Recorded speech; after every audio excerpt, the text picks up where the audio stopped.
ஒரு 3 வயது குழந்தையை மனசாட்சி இல்லாம கொடூரம் மிருகம் கூட அப்படி மாதிரி நடந்துக்குமான்னு தெரியல. மிருகத்தை விட கேவலமான ஒரு செயலை சமீப காலமா பார்க்கிறோம். போன ஆட்சியில விஜய் சொன்னாரு, உங்க ஆட்சியில பாத்தீங்களா 3 வயசு குழந்தைக்கு பாதுகாப்பு இல்லை அப்படின்னு. உங்க ஆட்சியில் என்ன நடக்குது? எதை சொல்லி அவர் ஆட்சிக்கு வந்தார்? தமிழ்நாட்டில் சட்டம் ஒழுங்கு கட்டு போச்சு, பெண்களுக்கு பாதுகாப்பு இல்லை, குழந்தைக்கு கூட பாதுகாப்பு இல்லை, பாத்ரூம்ல கதவு இல்லை, ஸ்கூலுக்கு போக முடியல, காலேஜுக்கு போக ஐயோ தமிழ்நாடு பத்தி எரியுதுன்னு சொல்லிட்டு தான் வந்தார். வந்து ஒரு மாசத்துக்கு மேலே அப்போ என்ன பண்ணாரு? தமிழ்நாட்டில் இருக்கக்கூடிய சிபிஎஸ்இ பள்ளிகளில் 3 மொழி கொள்கை கொண்டு வரப்படுறாங்க 9ஆம் வகுப்புல இருந்து. எல்லாரும் எதிர்ப்பு தெரிவிக்கிறாங்க. சமஸ்கிருதம் கட்டாயம்ங்கிறாங்க. இன்னைக்கு வந்திருக்கு. அப்ப இதெல்லாம் வேணாம்னு தான் போன கவர்மெண்ட் எடுத்தாங்க. அப்ப நாங்க ஃபண்டு தர மாட்டோம். இதுவே சட்டவிரோதம் தான். தமிழ்நாடு கவர்மெண்டோடைய ஸ்டாண்ட் வந்து நீட் வேணாங்கிறது தான். அது போன திமுக ஆட்சியா இருந்தாலும் சரி, அதிமுக ஆட்சியா இருந்தாலும் சரி, இன்னைக்கு வந்திருக்க தாவேக ஆட்சியா இருந்தாலும் சரி, நீட் எங்களுக்கு வேண்டாம். அது மட்டும் கிடையாது, நீட்ல நிறைய ஸ்கேம் நடக்குது.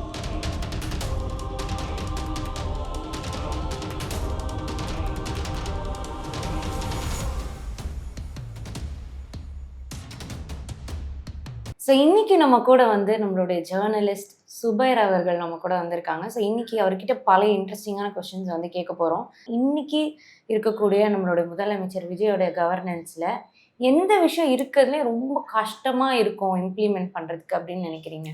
இல்லை, இம்ப்ளிமெண்ட் பண்ணுறதுக்கு அவர் கொடுத்துருக்கக்கூடிய தேர்தல் வாக்குறுதிகள், இந்த அன்னபூர்ணா சூப்பர் 6, 6 சிலிண்டர், பெண்களுக்கான இலவச பயணம், மாதம் 2500 ரூபா, வேலை இல்லாதவர்களுக்காக வேலையில்லா பட்டாதாரிகளுக்கு 4000 ரூபா அப்படிங்கிற நிறைய ஸ்கீம் இருக்கு. இதெல்லாம் பொருளாதாரம் சம்பந்தப்பட்ட ஸ்கீம்ஸ். அதை இம்ப்ளிமெண்ட் பண்றதுக்கு பெரிய சேலஞ்ச் இருக்கும், கஷ்டமும் கூட தான், உடனே பண்ண முடியாது. இதெல்லாம் ஒரு சிக்கலா இருக்கு. அதை விட இன்னைக்கு மிக மிக முக்கியமான தேவை சட்டம் ஒழுங்கு. லா அண்ட் ஆர்டர் இஷ்யூ வந்து இன்னைக்கு நிறைய நடந்துட்டு இருக்கு, பார்த்துட்டு இருக்கோம். இந்த பதவியேற்று இந்த ஒரு மாசத்துக்குள்ளேயே நிறைய பிரச்சனைகள் பார்த்தீங்கன்னா, கும்மிடிப்பூண்டியில் ஒரு 3 வயது குழந்தை, கோயம்புத்தூர்ல இப்படி நிறைய விஷயங்கள் பார்க்குறோம். இதை வந்து இன்னும் கடுமையாக நடவடிக்கை எடுத்து தடுக்க வேண்டிய கட்டாயத்தில் இருக்கிறாங்க. ரெண்டாவது, அரசாங்கம் இப்போதான் வந்திருக்கு. ஒட்டுமொத்தமாக எல்லாத்தையுமே அவங்கள்ட்ட எதிர்பார்க்க முடியாது. டைம் கேட்குறாங்க, ஓகே. பொருளாதார ரீதியான ஸ்கீம்ஸ் அவங்க இம்ப்ளிமெண்ட் பண்ணுறதுக்கு டைம் ஓகே. சட்டம் ஒழுங்கு பிரச்சனையில் வந்து அவங்க வந்து டைம் எடுத்துக்கூடாது. நாள் ஆக ஆக அது வந்து அதிகமாகிட்டு தான் போகுது. அப்புறம் அதை விட ரொம்ப முக்கியமான விஷயம் மின்சார தட்டுப்பாடு, பவர் கட் அப்படிங்கிறது இன்னைக்கு ஒரு மிகப்பெரிய ஒரு இஷ்யூவாக போயிட்டு இருக்கு. அதை எப்படி அவங்க இது பண்ண போறாங்கன்னு தெரியல. அவங்க சில ரீசன்ஸ் சொல்றாங்க. அதிகப்படியான யூசேஜஸ் இருக்கு, ஷார்டேஜ், பவர் ஷார்டேஜ் இருக்கு, மேன் பவர் ஷார்டேஜ் இருக்கு, டிரான்ஸ்ஃபார்மர்ஸ் வந்து சரியா மெயின்டைன் பண்ணாமல் இருக்கிறாங்க. அப்புறம் அங்கே இருக்கக்கூடிய சிலர் வந்து ஒத்துழைப்பு கொடுக்க மாட்டேங்கிறாங்க, ஸ்டாஃப்ஸ் ஒத்துழைப்பு கொடுக்க மாட்டேங்க, இபி எம்ப்ளாயிஸ் ஒத்துழைப்பு கொடுக்க மாட்டேங்கிறாங்கன்னு சில குற்றச்சாட்டுகளை அவங்க தையில வச்சாலும் அது ஓரளவுக்கு ஏற்றுக்கொள்ளக்கூடிய விஷயமா இருந்தாலும் காரணங்கள் மக்களுக்கு தேவையில்லையே. கரண்ட் இல்லாம ஒரு 10 நிமிஷம் கூட சென்னை போன்ற பெருநகரங்கள்ல இருக்க முடியாது. அப்ப அதை நீங்க காரணமும் இருக்கு. ஆனா அதை வந்து எப்படி ஷார்ட் அவுட் பண்றதுன்னு நீங்க சீக்கிரம் எடுக்க வேண்டிய முடிவு இருக்குல்ல, இதெல்லாம் உங்களுக்கு ஒரு பெரிய சேலஞ்சா. கண்டிப்பா சார். இப்போ வந்து இந்த நிறைய கிரைம்ஸ் நடக்குது. அது இல்லாம பாத்தீங்கன்னா இந்த மாதிரி நம்ம நிறைய குழந்தைங்களுக்கு ஏற்படக்கூடிய ரொம்ப ஹார்ம்ஃபுல்லான திங்ஸ்லாம் டெய்லியுமே நியூஸில் பார்க்குறோம். இது வந்து காலகாலமாக நடந்துகிட்டு இருக்கு. ஸோ ப்ரீவியஸ் கவர்மெண்ட்லேயும் சரி, இப்பயும் சரி, ஏன் அவங்களால ஒரு உடனடியாக ஒரு தீர்வு வந்து அதுக்கு கொடுக்க முடியல? அதாவது லா and order issue, domestic violence ரெண்டுக்கும் வித்தியாசம் இருக்கு. சட்டம் ஒழுங்கு பிரச்சனை அப்படின்னா ஒரு பொது இடத்தில் மக்கள் வாழ்றதுக்கு தகுதி இல்லாமல் இருக்கு. மணிப்பூர்ல நடக்குதுல்ல, அது வந்து law and order issue. Domestic வயலன்ஸை எந்த கவர்மெண்ட்டுமே கண்ட்ரோல் பண்ண முடியாது. டொமஸ்டிக் வயலன்ஸை யார் கண்ட்ரோல் பண்ணால் தனி மனித ஒழுக்கம் தான் டொமஸ்டிக் வயலன்ஸை கண்ட்ரோல் பண்ண முடியும்.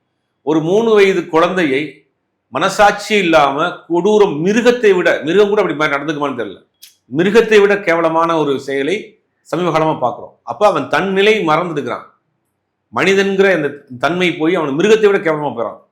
அப்போ இதுக்கு அந்த நிலைமைக்கு அவனை கொண்டு போறது வந்து போதைங்கிறது அரசாங்கம் இன்னைக்கு தடுக்கலாம். இன்னைக்கு கஞ்சா வரத்தை தடுக்கலாம், சாராயத்தை தடுக்கலாம், கள்ளச்சாராயத்தை தடுக்கலாம். இவன் வந்து போதைக்கு வேறு வேறு இடங்களை தேடி போறான்னா இப்ப நம்ம உதாரணத்துக்கு சொன்னா, நம்ம வந்து வலி நிவாரணியாக பயன்படுத்துறது போதைக்கு பயன்படுத்துறோம், காஃப் சிரப்பா பயன்படுத்துறது போதைக்கு பயன்படுத்துறோம், பெயின் கில்லரை வந்து போதைக்கு பயன்படுத்துறோம். போதையை வேற வேற வடிவத்தை தேடாம இதை அரசாங்கம் வந்து எப்படி கண்ட்ரோல் பண்ண முடியும்? இது முதலில் செய்ய வேண்டியது தனி மனித ஒழுக்கம். இப்ப அங்க கும்மிடிப்பூண்டியில பாத்தீங்கன்னா ஒரே பீகாரை சேர்ந்த ஒரு குடும்பமா வந்திருக்கிறாங்க. ஒரே குடும்பமா தான் இருக்கு, ஒரே ஊரு, ஒரே குடும்பமா இருக்காங்க. பக்கத்து வீட்டுக்காரன் அப்படின்றதுனால அந்த குழந்தையோட அவன் வந்து ஒரு ஃப்ரெண்டியா இருந்திருக்கான். அப்ப அதை அங்க இருந்து அந்த வேலையை அவன் செஞ்சிருக்கான். அந்த வேலையா செஞ்சிருக்கிறான். அப்படிங்கும் போது இது அரசாங்கம் வந்து செய்ததுக்கு பிறகு அவனை தடுக்கலாம், அரெஸ்ட் பண்ணலாம், தண்டனை வாங்கி கொடுக்கலாம், எக்ஸ்ட்ரீமா அவனுக்கு என்ன தண்டனை கொடுக்க முடியுமோ கொடுக்கலாம். அப்போ ஸ்டார்டிங் பாயிண்ட் கோயம்புத்தூர்லேயே அப்படி தான், பக்கத்து வீட்டுக்காரன் தான். இப்போ இங்கே பீகார்லேயும் அந்த மாதிரி தான் நடக்குது. அப்போ தனி மனித ஒழுக்கம்ங்கிறது மிக மிக மிக முக்கியம். அரசாங்கம் சட்டத்தை கடுமையாக்கலாம். ஆல்ரெடி போக்சோ மாதிரியான நான் பைலபிள் ஆக்ட் எல்லாம் கொண்டு வந்திருந்தாலும் கூட, ஆனால் இதனுடைய இது வந்து நிறையா போயிட்டே தான் இருக்கு, தொடர்கதையாக தான் இருக்கு. அப்போ அரசாங்கம் செய்யறது ஓரளவுக்கு செஞ்சாலும் கூட தனி மனித ஒழுக்கம்ங்கிறது ரொம்ப மிக முக்கியமான விஷயம். அதை நீங்கள் வந்து ஸ்கூல் காலேஜஸ்லேருந்து ஆரம்பிக்கணும். இந்த போதைக்கு எதிரான ஒரு ஒரு கேம்பெயினை வந்து ஒவ்வொரு நாளும் ஆரம்பிக்கணும். ஸ்கூல் காலேஜஸ்லேருந்து ஆரம்பிக்கணும். வீட்டில் ஃபேமிலிஸில் வந்து பேசணும், குடும்பத்தில் பற்றி அவேர்னஸ் உண்டு பண்ணணும். இதெல்லாம் ஒரு ஸ்டார்டிங்லேருந்து கீழேருந்து கிரவுண்ட்லேருந்து நம்ம ஸ்டார்ட் பண்ணணும். அதே நேரத்தில் சட்டங்களை கடுமையாக்கணும். அரசாங்கம் இன்னும் கொஞ்சம் தீவிரமான கண்காணிப்பு இருக்கும். இந்த விஷயத்த இன்னும் கொஞ்சம் ஒரு முக்கியமான விஷயமா அதை கையில் எடுத்து பண்ணணும்.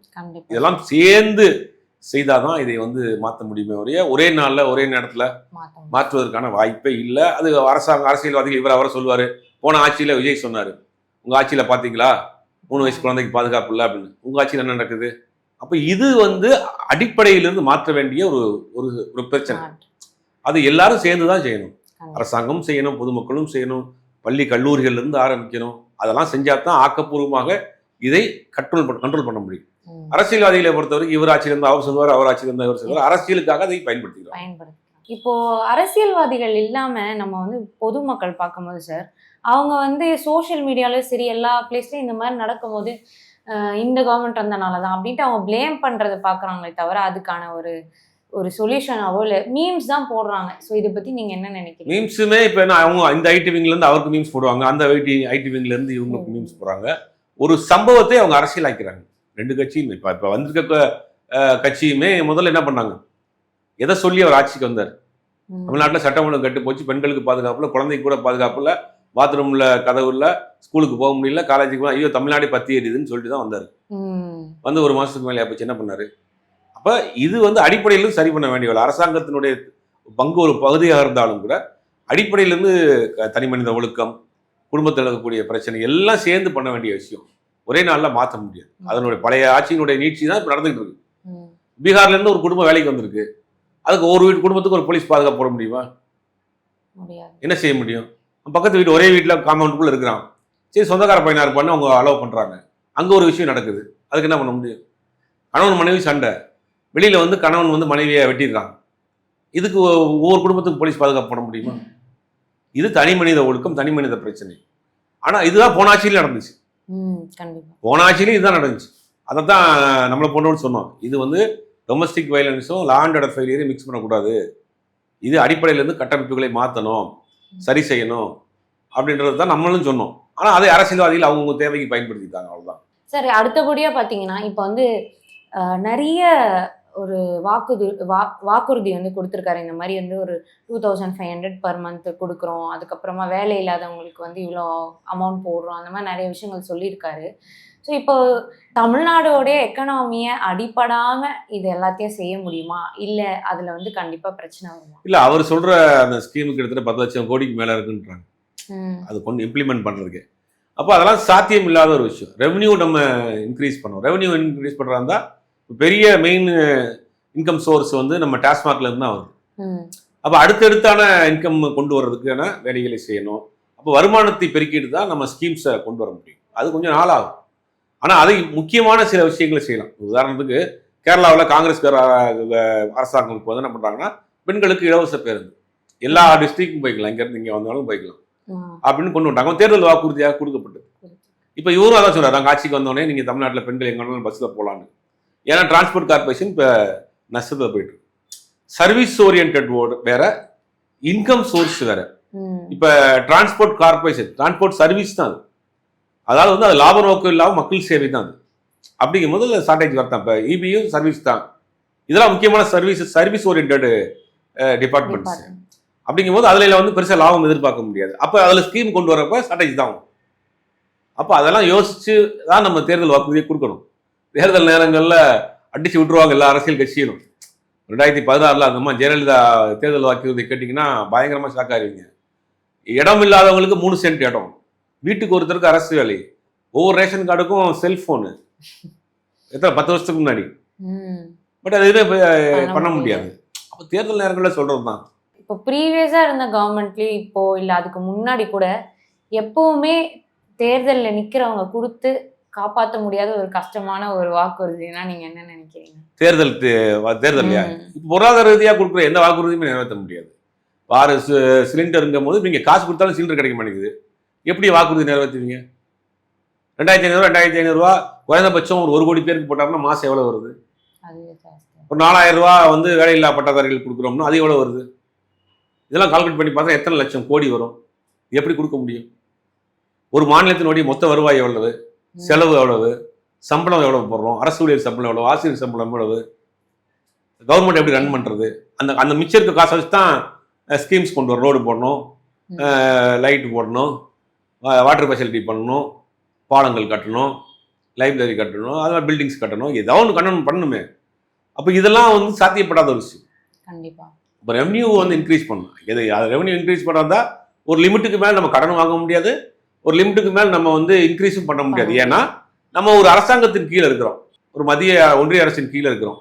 பெர்மிஷன் அவங்கள்ட்ட தான் வாங்கணும். இப்போ நீங்கள் கடன் வாங்குறதா இருந்தால் உலக வங்கியிலையோ ஜப்பான் வங்கியிலையோ கடன் வாங்குறீங்க அப்படின்னா அவங்களுடைய பெர்மிஷன் வேணும். ஒரு ஸ்கீம்ஸ் கொண்டு வரீங்கன்னா அவங்களுடைய பெர்மிஷன் வேணும். உதாரணத்துக்கு மதுரை கோயம்புத்தூர் மெட்ரோ ப்ராஜெக்ட் நம்ம 50% நம்ம கொடுக்குறோம்னு சொல்கிறோம் தமிழ்நாடு கவர்மெண்ட். அவங்க கொடுக்க மாட்டேங்க பெர்மிஷன். ஏன்னா வந்தால் எனக்கு ஒரு பொருளாதார ரீதியாக டெவலப் ஆகும், இது முக்கியமான ஒரு ஃபேக்டரியை கொண்டு வரணும்னு நினைக்கிறோம், அவங்க பெர்மிஷன் கொடுத்தா தான் வர முடியும்.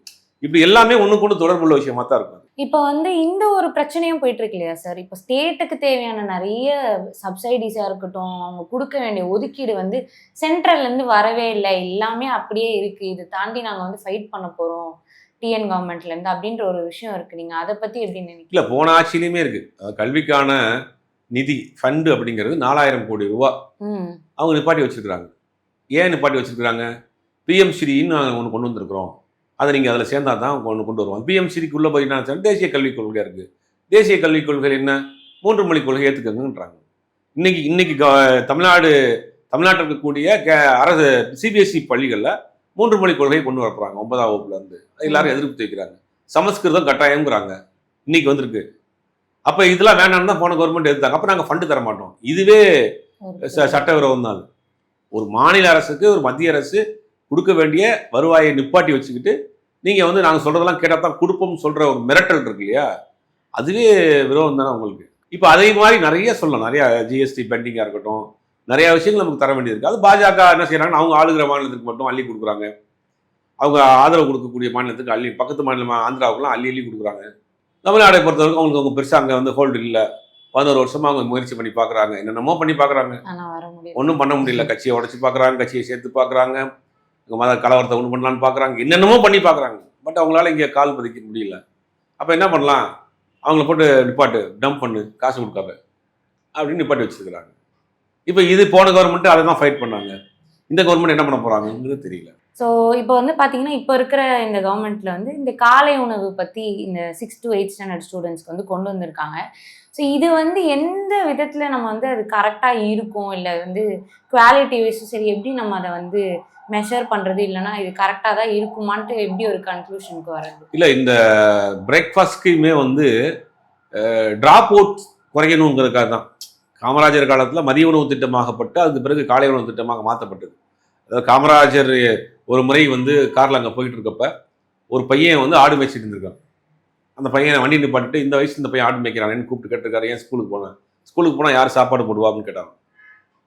அப்போ காமராஜர் சொன்னார், சாப்பாடு போட்டால் ஸ்கூலுக்கு போயான்னு கேட்டாங்க. அந்த பையன் ஒரு முதலமைச்சர்கிட்ட பேசுறதுங்கிறது தெரியாமல் பேசியிருக்கான். கூட இருக்க அதிகாரியெல்லாம் பார்த்தாங்களாம், விடு அவன் பேசட்டும், அவன் தான் உண்மையை பேசுகிறான் அப்படின்னாராம். என்ன வேணும் உனக்குண்டார்? எதுக்கு ஆடு மேய்க்கிறாரு? ஆடு மேய்ச்சி தான் சாப்பிட முடியும், இப்போ சாப்பாடு போட்டால் ஸ்கூலுக்கு போயா அப்படின்னு கேட்டாங்க. போடுங்க அப்படின்னு. அப்படி தான் உருவானது தான் மதிய உணவு திட்டம். அதே மாதிரி தமிழ்நாட்டில் கடந்த 50 வருஷத்தில் இந்த காங்கிரஸாக இருக்கட்டும், அடுத்து வந்து திராவிட இயக்கங்களாக இருக்கட்டும், கல்விக்கு ரொம்ப இம்பார்ட்டன்ட் கொடுத்துருக்காங்க. அதில் கல்விக்கு இம்பார்ட்டன்ட் கொடுத்ததுனால தான் இன்னைக்கு உலகளவில் இருக்கக்கூடிய டாப் 10 கம்பெனிஸில் எல்லாத்துலேயுமே தமிழர்கள் இருக்கிறாங்க. நீங்கள் விரல் விட்டு எண்ணக்கூடிய உலகளவில் இருக்கக்கூடிய கம்பெனிஸில் ஒரு சிஇஓவாக இருக்கட்டும், எம்டியாக இருக்கட்டும், ஜிஎம்மாக இருக்கட்டும், மிகப்பெரிய பதவியில் இருக்கிறாங்கன்னா அதுக்கு தமிழ்நாடு போட்ட 50 வருட அந்த கல்விக்கான ஸ்ட்ரக்சர், எஜுகேஷன் ஸ்ட்ரக்சர் இங்கே ஸ்ட்ராங்காக இருக்குது. அப்போ கல்வி ஒரு சாமானியனுக்கு கிடைக்கிறப்ப அவனுக்கு எது அவனை தடுக்குது? அப்போ அவனுக்கு பொருளாதாரம் தடுக்குது, வறுமை தடுக்குது, வறுமையினால டிராப் அவுட் ஆகுது. அதுதான் போன ஆட்சியிலையும் பண்ணாங்க, ஒவ்வொரு ஆட்சி காலத்தையும் பண்ணாங்க. அப்போ மதிய உணவு திட்டம் போட்டால் குறைந்தபட்சம் அவன் எழுத பிடிக்கிறத கற்றுக்குறான்ல. ஸ்கூலுக்கு வான்னு காமராஜர் ஆட்சி காலத்தில் மதிய உணவு திட்டமாக போச்சு. அப்புறம் எம்ஜிஆர் ஆட்சி காலம், ஜெயலலிதா ஒரு ஆட்சி காலம், அது காலை உணவு திட்டமாச்சு. காலை உணவத்துல சத்தான உணவு திட்டம், சத்துணவு திட்டமாக மாறிச்சு. பல ஸ்கீம்ஸ் மாற்றி மாற்றி மாற்றி கொண்டு வராங்க. நாங்கள் வந்து முட்டை கொடுக்குறோம், நாங்கள் வந்து அதுலேயே வந்து ஹை ப்ரோட்டீன் உள்ள சுண்டல் இதெல்லாம் கொடுக்குறோன்னு ஒவ்வொருத்தவங்களும் ஒரு எக்ஸ்டெண்ட் பண்ணிகிட்டே போனாங்க. இப்போ வந்திருக்கக்கூடிய தாவேக அரசாங்கம் வந்து அதை 8th வரைக்கும் கொண்டு வந்திருக்கிறாங்க.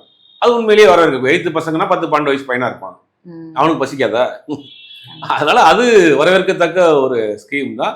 கல்விக்கு நம்ம இம்பார்ட்டன்ட் கொடுக்கும். அதனால போன அரசாங்கத்தை என்ன பண்ணாங்கன்னா, இந்த டிராப் அவுட் +2 டிராப் அவுட் ஆயிடுறான் பையன், அவன் வேலைக்கு போயிடுறான் அப்படின்னா அதுக்காக தான் அவனுக்கு மாதம் 1000 ரூபாங்கிற அந்த ஸ்கீம்ஸை கொண்டு வந்தாங்க.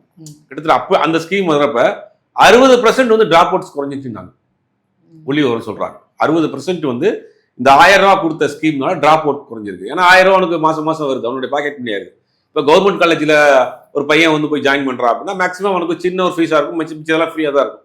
ஒரு 1000 ரூபா அவனுக்கு மாதம் கிடைக்குது அப்படின்னா அப்போ வந்து அவன் டிராப் அவுட் பண்ண மாட்டான்.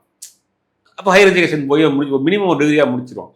அப்போ கல்விக்கான திட்டம்ங்கிறது தமிழ்நாட்டில் மாறி மாறி காமராஜர் காலத்திலிருந்தே சரி, காமராஜர்லேருந்து இன்னைக்கு இருக்கக்கூடிய விஜய காலம் வரைக்கும் அதை தொடர்ச்சியாக செய்கிறாங்க, செய்யணும். இப்போ கல்வி வரைக்கும் பார்த்தீங்கன்னா எல்லாமே ஒரு செட்டாக இருக்க மாதிரி இருக்கு. அது முடிச்சுட்டு வேலை வாய்ப்பு அப்படின்னு போகிறப்போ அங்கே எல்லாருக்கும் ஒரு பிரச்சனை வருது, ஒரு கொஸ்டின் மார்க் வருது, ஒரு அந்த வறுமைன்ற ஒரு விஷயம் வருது. இப்போ இதுக்கு நிறைய ஸ்கீமும் கொண்டு வராங்க, ஆனால் நிறைய பேருக்கு வேலையே இல்லாமல் அந்த மாதிரி தான் இன்னும் இருந்துகிட்டு இருக்காங்க. அதனால தான் வந்து நிறைய பேருக்கு வந்து எப்படி சொல்கிறது, ஒரு ப்ராப்பரான க்ரோத் இல்லை, அந்த மாதிரி இருக்குது. அதே மாதிரி விலைவாசியும் உயர்ந்துட்டு இருக்கு, ஆனால் சேலரி கம்மியாகவே இருக்குது. ஸோ இதுனாலும் நிறைய பிரச்சனை வருது. அதை வந்து நீங்கள் எப்படி? இது வேர்ல்டு லெவல் நடக்கக்கூடிய பிரச்சனை, இது உலக அளவில் நடக்கக்கூடிய பொருளாதார பிரச்சனை. அமெரிக்காவில் அவங்க நீங்கள் வளர்ந்த நாடுன்னு சொல்லக்கூடிய அமெரிக்காவில் எத்தனை பேர் வேலை இல்லாமல் இருக்காங்க தெரியுமா? அவங்களுக்கு எத்தனை ரோட்டோரத்தில் வாழக்கூடியவங்க, வீடு இல்லாமல் ஹோம்லெஸ் பீப்புள் எவ்வளோ பேர் இருக்காங்க. அந்த மாதிரி வளர்ந்த நாடுகள்லேயே திண்டாட்டங்கள் இருக்கு. இந்தியா மாதிரியான பாப்புலேஷன் அதிகம் உள்ள 140 கோடி மக்கள் பாப்புலேஷன் உள்ள நாட்டில் கடந்த ஆட்சியாளர்கள், இந்த பாஜக மட்டும் இல்லை, காங்கிரஸாக இருக்கட்டும், அந்த கடந்த ஆட்சியாளர்கள் வந்து வேலை வாய்ப்பு திட்டங்களை உருவாக்கவே விட்டாங்க. 2 கோடி பேருக்கு வேலை வாய்ப்பு தர்றோம்னு இவர் சொன்னார். பிஜேபி கவர்மெண்ட்ல மோடி பேசினாங்க, தேர்தல் வாக்குறுதியாக கொடுத்தாங்க. 2 பேர் கொடுத்துட்டாங்களா? மாதம் 15 ரூபா போடுறதாக சொன்னாங்க, போட்டாங்களா? அப்போ இது அகில இந்திய world level economy international problem. இது உலகளவுலேயே வேலை வாய்ப்பு தட்டுப்பாடு. இப்போ விலைவாசி உயர்வு அப்படிங்கிறது பெட்ரோல் டீசல் வந்து இன்னைக்கு ஷார்டேஜாக இருக்குது, வரமாட்டேங்குது. பெட்ரோல் டீசலுக்கு வரது தட்டுப்பாடு ஆயிடுச்சுன்னா பொருளாதார ரீதியாக விலைவாசி ஏற்றம் அதிகமாகிடும். இது வேர்ல்டு லெவலில் இருக்கக்கூடிய ஒரு பிரச்சனை. அது குறைந்தபட்சம் நம்ம நாட்டுக்குள்ளே இருக்கக்கூடிய இன்ஃப்ராஸ்ட்ரக்சர் ரெடி பண்ணலாம், இன்வெஸ்ட்மெண்ட்டை கொண்டு வரலாம், வேலைவாய்ப்பு பெருக்கிறதுக்கான முயற்சிகளை பண்ணலாம்னா அது பெருசாக எந்த அரசாங்கமே பண்ணல. சார், இப்போ ரொம்ப ரொம்ப இம்பார்ட்டண்டா ரொம்ப நாளா போயிட்டு இருக்க பிரச்சனை வந்து இந்த நீட் தேர்வு பத்தின ஒரு பிரச்சனை தான். ப்ரீவியஸா பாத்தீங்கன்னா நிறைய குழந்தைங்களும் சரி, படிக்கிற பசங்க வந்து சூசைட் பண்ணிக்கிட்டாங்க. அந்த மாதிரி நீட் வேணுமா வேணாமான்ற ஒரு விஷயம் போயிட்டு இருக்கு. இப்போ திருப்பி அதே பிரச்சனை வந்துருக்கு, நீட் வேணுமா வேணாமா. எத்தனை நாளைக்கு வந்து டிஎன் கவர்மெண்ட் இதை இன்னும் வேணும் வேணான்ற சொல்யூஷனை வந்து பார்க்காமலே அப்படியே இருக்க போறாங்க? தமிழ்நாடு கவர்மெண்டோடைய ஸ்டாண்ட் வந்து நீட் வேணாங்கிறது தான். அது போன திமுக ஆட்சியாக இருந்தாலும் சரி, அதிமுக ஆட்சியாக இருந்தாலும் சரி, இன்னைக்கு வந்திருக்க தாவேக ஆட்சியாக இருந்தாலும் சரி, நீட் எங்களுக்கு வேண்டாம். நாங்கள் 1ஆம் வகுப்புலேருந்து 12ஆம் வகுப்பு வரைக்கும் படிச்சிருக்கோம். அப்போ ஒரு எக்ஸாம் வைக்கிறீங்க, அதுக்கு ஒரு நாங்கள் மார்க் வாங்கணும், அதன் அடிப்படையில் எங்களுக்கு சீட் கொடுங்க. அப்புறம் 12 வருஷம் படித்ததுக்கான என்ன இது இருக்குது, அந்த மார்க் இருக்குது. இப்போ 10வது 12வது 11வது 11 12 ஸ்கூல்லேயே படிக்கிறது இல்லை, கோச்சிங் சென்டருக்கு போயிடுறாங்க பணத்தை கட்டி. அப்புறம் எதுக்கு 11 12 இருக்குது? அப்போ 12 வருஷம் படிக்கிற படிப்புக்கு உண்டான இந்த மார்க்குக்கு வேலிட் இல்லைன்னா அப்போ எதுக்கு அவன் படிக்கணும்? ஸ்கூலுக்கு எதுக்கு போகணும்? யாரெல்லாம் கோச்சிங் சென்டருக்கு போயிடலாமே. அது மட்டும் கிடையாது, நீட்டில் நிறைய ஸ்கேம் நடக்குது. வட மாநிலங்கள் ஒரு மாதிரி நடக்குது, தென் மாநிலங்கள் ஒரு மாதிரி நடக்குது. அந்த பார்சியாலிட்டி வேறு இருக்குது. பேப்பர் லீக் நம்ம பார்க்குறோம், தேர்வு முறையே நிறைய குழப்பமாக இருக்குது, நிறைய ப்ரொடெஸ்ட் நடந்துகிட்டு இருக்கு பார்க்குறோம். அப்போ நம்ம ஸ்டாண்டை பொறுத்த வரைக்கும், அது அதிமுகவாக இருக்கட்டும், திமுகவாக இருக்கட்டும், டிவிகேவாக இருக்கட்டும், எல்லா கட்சியோடைய ஸ்டாண்ட் வந்து நீட் வேண்டாம் அப்படிங்கிறத பார்க்குறோம். ஆனால் அதை வந்து சட்டமாக்கிட்டாங்க. போன ஆட்சி காலத்தில் நீதிமன்றத்துக்கு போயிருக்கிறாங்க, வழக்கு போட்டுருக்குறாங்க, போராடுறாங்க, ஆர்ப்பாட்டம் பண்ணுறாங்க, எல்லாம் பண்ணுறாங்க. இவங்களும் பண்ணுவாங்க. ஆனால் அதிகாரத்தில் அவங்க தானே இருக்கிறாங்க. அவங்க நினைச்ச ஒரே நாட்டில் மாற்ற முடியும், மாற்ற மாட்டாங்க. ஏன்னா அதுக்கு பின்னாடி மிகப்பெரிய பொருளாதார ஒரு வருவாய் இருக்கு பிரைவேட் கோச்சிங் சென்டர்ஸ்க்கு. அதை வச்சுட்டு ஒரு பெரிய ஸ்கேம் நடந்துகிட்டு இருக்கு. சார் அப்போ ஒருவேளை இப்போ நீங்க நீட்டே கேன்சல் பண்ணிட்டோம்னு வச்சுக்கோங்களேன், சிபிஎஸ்சி ஸ்கூல், இன்டர்நேஷனல் ஸ்கூல் ஒவ்வொருத்தரும் படிக்கிறது வித்தியாசமா இருக்கு. எதை வச்சு அவங்க வந்து இவ்வளோ பேருக்கு நடுவில் இருக்க காம்படிஷனை வந்து வரையறைப்படுத்துவாங்க? இப்போ வரைக்கும் எது வரைக்கும் எப்படி இருந்துச்சு? சிபிஎஸ் ஸ்கூல் நீங்கள் தான் இருக்குது, 50 வருஷமா சிபிஎஸ் ஸ்கூல் இருக்குது, மாடர்ன் சிலபஸ்னு ஒன்று இருக்குது, ஐசிசிஎஸ்ன்னு இருக்குது, எல்லாத்தையும் எப்பயும் படிச்சுட்டு தானே இருந்தாங்க. அதன் அடிப்படையில் நீங்கள் சேருங்க கட் ஆஃப் போட்டு. பயாலஜி, ஃபிசிக்ஸ், மேக்ஸ் தானே கேட்க போகிறீங்க, இது மூணுலையும் கட் ஆஃப் போட்டு அந்த கட் ஆஃபில் வரவனுக்கு அட்மிஷன் கொடுங்க. காலங்காலமாக அப்படி தான் நடந்துகிட்டு இருந்துச்சு. ஏன் இந்த 10 வருஷமா ஏன் இந்த பிரச்சனை? அப்போ இது வந்து அவர்களை பொறுத்த வரைக்கும் கல்வி ஒரு சாராருக்கு மட்டும்தான் இருக்கணும், அது மருத்துவம் ஒரு சிலருக்கு மட்டும்தான் இருக்கணும், சாமானிய வீட்டு ஃபுல்லாக மருத்துவம் படிச்சிடக்கூடாது. அதுதான் மோட்டிவேஷனு. அப்புறம் நீங்கள் அப்படி படிக்கிறதா காசு வச்சுருந்தா படி, காசு இருந்தால் நீங்கள் 3 லட்சம் கட்டி போய் ப்ரைவேட் கோச்சிங் சென்டரில் பணத்தை கட்டி நீட் கோச்சிங் கிளியர் பண்ண 2 வருஷம் படி. 2 வருஷம் நீட்டு கிளியர் பண்ணணும், அதுக்கு பிறகு 5 வருஷம் படிக்கணும், அதுக்கு பிறகு வெறும் யூஜி பண்ணால் பத்தாது, பிஜி பண்ணணும், பிஜிக்கு 2 வருஷம் படிக்கணும், அதுக்கு 1 கோடி ரூபா கட்டணும். இப்போ மருத்துவ கனவுங்கிறது உனக்கு இருக்கவே கூடாது வாழ்க்கையில். ஒரு சாமானிய ஏழை எளிய பிள்ளைகளுக்கு மருத்துவங்கிறது உனக்கு கனவு இருக்கவே கூடாது. பல பிள்ளைக்கு அந்த கனவை விட்டுருச்சுங்க. இப்போ டாக்டருக்கு போகிறீங்களா அப்படின்னா வேண்டாம், 8 வருஷம் ஆகும், பணம் நிறையா தேவைப்படும், உங்கள்கிட்ட இருக்காப்பா அப்படின்னு கேட்குறாங்க இந்த பிள்ளைங்க. அப்படியே கண் கலங்குது நமக்கு. எனக்கு ஆசை தான், உங்களால் படிக்க வைக்க முடியுமாப்பா அப்படின்னு பிள்ளைங்க கேட்குதுங்க அப்பாட்ட. அவர் கையாளாத நிலையில இருக்கார். இதெல்லாம் கொடுமை இல்லையா? கண்டிப்பா சார். மேற்கத்திய நாடுகளில் நீங்கள் என்ன நினைச்சதை படிக்கலாம், திறமை இருந்தால் மட்டும். இங்கே திறமை இருந்தால் மட்டும் படிக்க முடியாது, காசு வேணும். அதுக்கு பின்னாடி நிறைய கட்டமைப்புகள்லாம் இருக்குது. ஒரு குழந்தை கேட்குது, இந்த டாக்டர் ஆயிரியாமா அப்படின்னு உங்கள் அப்பா கேட்குறாரு. அவங்க வந்து பொண்ணு சொல்லுது, எனக்கு ஆசை தான்ப்பா, அவங்களால படிக்க வைக்க முடியுமாப்பா, நீங்களே கஷ்டப்படுறீங்க. எவ்வளோ பெரிய வேதனை, எத்தனை பேருடைய கனவு அது, எத்தனை பேருடைய கனவு மண்ணில் போட்டு புதைக்கிறீங்க. இதுதான் விடிவே கிடையாதா? என்னமோ நடக்குது. இன்னொரு ஒரு விஷயம் நான் உங்ககிட்ட கேட்கணும், என்னன்னா டிஎம்கே ஆட்சியில் நிறைய பாலிசிஸ் கொண்டு வந்தாங்க. அதை வந்து பல ஸ்டேட்ஸ்லையும் சரி, இப்போ இருக்கிற கவர்மெண்ட்லேயும் வந்துட்டு அதை இம்ப்ளிமெண்ட் பண்ணிகிட்டே இருக்காங்க. அந்த மாதிரி எந்த ஒரு பாலிசி ரொம்ப வரவேற்கத்தக்கது, இது வந்து நான் பாராட்டுவேன், ஆல்ரெடி அவங்க கொடுத்த பாலிசி அப்படின்ற மாதிரி நீங்கள் எது சொல்லுங்கள்? போன கவர்மெண்ட்லையா? ஆமாம் சார். போன கவர்மெண்ட் இந்த 1000 ரூபாங்கிற ஸ்கீம், ஒரு மாணவர்களுக்கான 1000 ரூபா அப்படிங்கிற ஸ்கீம் வந்து டிராப் அவுட் குறைச்சிது, 60% மேலே டிராப் அவுட் குறைச்சிது. இதெல்லாம் வளர்ச்சி திட்டங்கள், டெவலப்மெண்ட் ஸ்கீம்ஸ். அப்புறம் அது மாதிரி அந்த பெண்களுக்கான 1000 ரூபாய் அப்படிங்கிறது வந்து அதுவும் ஒரு என்ன மைக்ரோ லெவல் எக்கானமி டெவலப் ஆகும். இப்போ 1000 ரூபா ஒரு கிராமத்தில் இருக்கிற ஒருத்தவங்க கையில் போயிடுச்சுன்னா அங்கே இருக்க கடையில் அவங்க ஜாமான் வாங்குவாங்க, அவங்க மாலுக்கு போக மாட்டாங்க. அப்புறம் மைக்ரோ லெவல் எக்கானமி வந்து அந்த ஊருக்குள்ளே ரொட்டேஷன் ஆகும். ஒரு ஊருக்குள்ள ஒரு 10,000 குடும்பம் இருக்குன்னா அந்த 10,000 குடும்பத்துக்கு 10,000 ரூபா 1000 ரூபா போயிடுச்சுன்னா அந்த காசு வந்து அந்த ஊருக்குள்ளே ரொட்டேட் ஆகும். அவங்க போய் அந்த கிராமத்தில் போய் மாலில் போய் வாங்க மாட்டாங்க, அங்கே இருக்கக்கூடிய சிறு வியாபாரிகள்கிட்ட போய் அந்த 10,000 குடும்பமும் வாங்குவாங்க, ஜாமான் வாங்குவாங்க. அப்புறம் அந்த ஃப்ளோட் இருக்கும், மணி ஃப்ளோட் இருக்கும், மைக்ரோ லெவல் எக்கானமி வந்து டெவலப் ஆகும். அதான் ரொம்ப வரவேற்கத்தக்க ஸ்கீம்ஸ். நிறைய ஸ்கீம்ஸ் பண்ணியிருந்தாங்க, அதெல்லாம் வந்து சும்மா சொல்லக்கூடாது. வந்து பார்த்தீங்கன்னா அந்த 1000 ரூபா மாணவர்களுக்கான 1000 ரூபா இருக்கட்டும், லேப்டாப்பாக இருக்கட்டும், ஸ்போர்ட்ஸ் விஷயங்கள் நிறையா பண்ணியிருந்தாங்க. Thank you sir.